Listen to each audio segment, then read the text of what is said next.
Hello viewers, Sahera কিচেনে সবাইকে স্বাগত।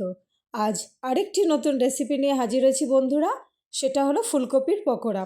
কিভাবে করেছি চলুন দেখে নেওয়া যাক। আমি এখানে একটা ফুলকপি নিয়ে নিয়েছি। সেই ফুলকপিটাকে আমি কেটে নেব। এমন করে কাটবো যেন সাইজগুলো প্রত্যেকটা সমান হয় এবং খুব বেশি বড় না হয়। আমি দেখিয়ে দিচ্ছি কিভাবে হবে। ঠিক এরকম সাইজের আমি প্রত্যেকটাই কেটে নিয়েছি। এদিকে আমি একটা বোল নিয়ে নিয়েছি। সেই বোলে প্রথমে নিয়ে নিলাম উষ্ণ গরম জল আর দিয়ে দিলাম তাতে 1 টেবিল স্পুন লবণ। তারপর এতে কেটে রাখা ফুলকপির টুকরোগুলোকে দিয়ে দিলাম আর একটু নেড়ে চেড়ে নিয়ে এটাকে আমি ঢাকনা দিয়ে ঢেকে রেখে দেবো 10 মিনিটের জন্য। 10 মিনিট পরে ঢাকনাটাকে তুলে নেব আর ফুলকপিগুলোকে এখান থেকে জল ছাড়িয়ে আমি তুলে অন্য একটা বোলে রেখে দেব। তুলে নিলাম। এরপর এদিকে আমি একটা বোল নিয়ে নিয়েছি।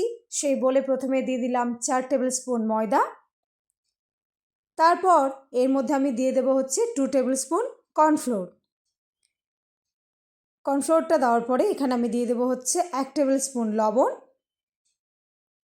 আর 1 table spoon peri peri powder দিয়ে ভালো করে সমস্ত শুকনো উপকরণগুলোকে মিশিয়ে নেব। মেশানোর পরে এর মধ্যে আমি অল্প অল্প করে জল অ্যাড করব আর একটা ব্যাটার বানিয়ে নেব। ব্যাটারটা ঠিক ঘনও হবে না আর পাতলাও হবে না। কনসিস্টেন্সিটা আমি দেখিয়ে দিচ্ছি কীরকম হবে বন্ধুরা। দেখুন, দেখলেই বুঝতে পারবেন ঠিক এরকম কনসিস্টেন্সি হবে। এরপর এক একটা করে ফুলকপির টুকরোকে নেব আর ব্যাটারের মধ্যে ডুবিয়ে নেব। আর কড়াইয়ে আমি তেল গরম হতে দিয়েছিলাম। তেল গরম হয়ে এসছে, সেই গরম তেলে আমি দিয়ে দেব। প্রত্যেকটা টুকরোতেই আমি এভাবে ব্যাটার মিশিয়ে নিয়ে গরম তেলে দিয়ে দেবো। আর ভাজার সময় গ্যাসের ফ্লেমটা একেবারে লোতে থাকবে, মিডিয়াম টু লোতে থাকবে। হাই করবেন না, নইলে পুড়ে যাবে, ভেতর থেকে ফুলকপিটা হতে চাইবে না। তাই ধিমে আছে এটাকে ভেজে নিতে হবে। আমার ভাজা প্রায় হয়ে গেছে। এরপর আমি এটাকে তুলে পরিবেশন করব বন্ধুরা।